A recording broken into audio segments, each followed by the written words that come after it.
Goeiedag aan almal, ek is Luzaan van Vieren van Sooftvee en ek staan hier langs Piet van Rooyen. Piet, vertel vir ons bietjie, wat is jou verwagtinge vandag hier by Lamb Champs en watse skaap is julle mee besig om te spit? Vertel ons net bietjie meer van jouself. Ja, dankie Luzaan, is lekker om hier te wees. Ja, ek is Piet van Rooyen, ons is van Ehrenburg af, is so suid van Bloemfontein in die Vrystaat. Ons is 'n pa en seun boerdery, ons is al 6 geslagte besig met die boerdery.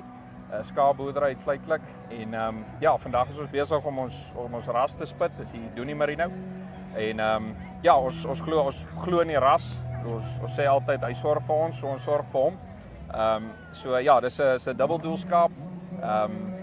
Wat beide wol en vleis is en ja, die balans tussen die twee tref hy baie goed om nie sy vetbelading te veel te hê nie.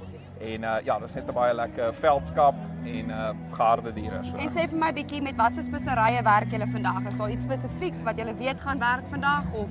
Ja, daai is gelukkig uit ons hande uitgeneem. Die bekwame span van ek dink is Nyama wat die goed vir ons spit, vir die skaap vir ons spit. Hulle gebruik geen speserye nie. Tot en met die beoordelaars dit geproe het. So wat jy proe is net die skaap. So skoon skaap sonder speserye. Skoon skaap sonder speserye en as die publiek dan nou na die beoordelaars deurgekom het, het die publiek die keuse om die souse en goed by te sit. Weereens baie dankie vir jou tyd, Piet. Ons waardeer dit opreg en baie sterkte vir vandag, Baie hoor. dankie.